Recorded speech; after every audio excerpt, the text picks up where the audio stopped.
U.S. President Donald Trump is in Israel with a new push for peace talks, and he's conspicuously avoided endorsing a Palestinian state. This follows a statement from Zionist Union leader Isaac Herzog that a Palestinian state isn't possible under current circumstances. Are we seeing a move away from the two-state solution, and what does that mean for the prospects of peace? I'm here with Knesset Member Erel Margalit from the Zionist Union. Thank you so much for joining us. Thank you for having me. So let's begin with the press conference that we saw between President Trump and Palestinian President Mahmoud Abbas today. Trump did not say anything about a Palestinian state. Are you concerned that in any way the U.S. is drifting away from its past framework? No, I don't think so. I think that the main message that he brought perhaps was not today, was yesterday, because in Saudi Arabia he was with 30 Arab countries, and the Arab League initiative was resonating in a big way when he came to Israel. Two major things I think happened that Israel should be pleased with, and then we need to make some moves in order to make it happen. One is that there was a big statement among the Arab League countries that they see extremists against moderates in the Middle East, not Arabs against Jews. So whether it's ISIS, whether it's Hezbollah, whether it's Hamas, whether it's Iran, we have now a common set of enemies that we want to create an alliance in order to address them. Two, economic development. There's a big set of discussions about a regional deal with Israel involved with economic development initiatives. But all this is in the framework of the Arab League's initiative that was presented to Israel under Netanyahu, and there was no answer in the last few years. So Israel needs to answer back. And in the heart of that agreement lies a two-state solution strategy, which is a necessary condition for having a broad regional agreement. And I think that it's not Trump that's going to change things for us, or, you have one American president or another. It's really about what Israel's doing in a proactive manner rather than being reactive. And I think that it's Israel's interest, it's our interest to take advantage of the opportunity in the region and to lead a process forward.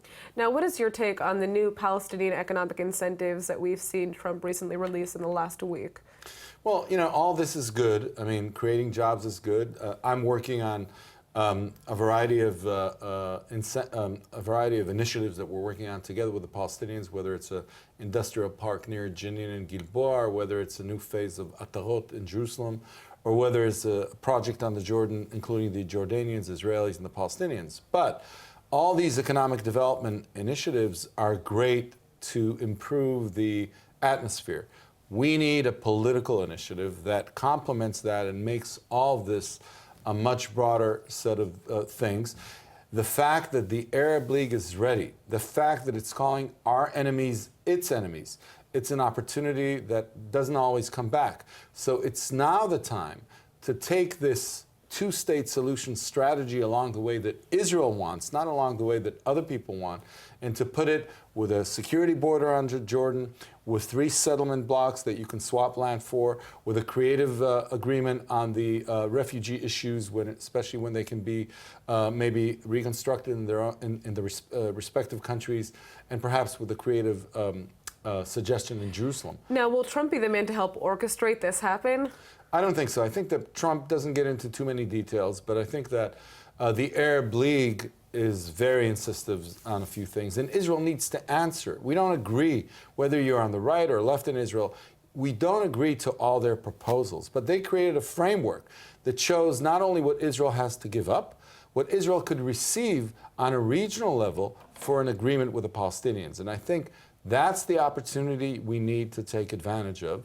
And sometimes, unfortunately, in this government, it seems like their goal is to not have any agreement, is to derail the agreement, is to not talk about serious progress in the negotiations. And that's my criticism for Netanyahu, and that's why I want to be the leader of the Labor Party and the Zionist Union and bring a new we government. have to ask you about that. And April was a big month for you because you made a big announcement. Can you tell us about what you are hoping to do and the role you're hoping to play in the Zionist Union Labor Party? Well, we have elections on Independence Day, July 4th, and I hope it's going to be the Independence Day of Labor and the Zionist Union, and we're going to rally our camp to get back into power, to bring some centralist groups, to bring some moderate right groups, and to try to bring a new vision that perhaps would let Netanyahu, after 4 terms, take a vacation. Because I think it's time that there would be an international style leadership in Israel that looks after security, that looks after economic development, but that takes advantage of what's happening in the region and moves Israel forward rather than portray Israel as a fort that's a standalone project. Now, I mean, I want to ask you, you've said in the past that, you know, many people who identify as being left are scared to necessarily share that identity with the world here in Israel. Why do you think it is that the right has been holding power for so very long in Israel?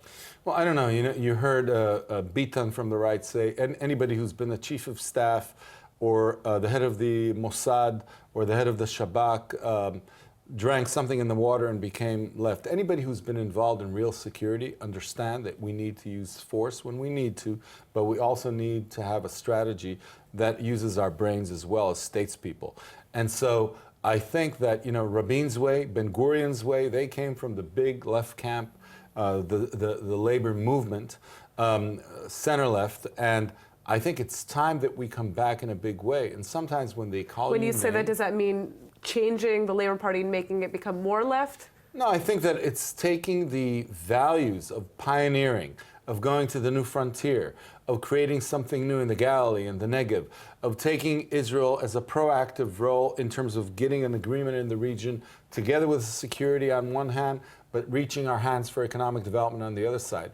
All these things are symbols and things that the new generation, the startup nation generation that I belong to, needs to and wants to move forward to take some of these ideas of win-win to the political level, not just the business level. Well, I think the bottom line is that whether you identify as left or right, we all have a common goal here, which is to reach a peace deal in Israel. So thank you so much for coming in. Thank you for having me.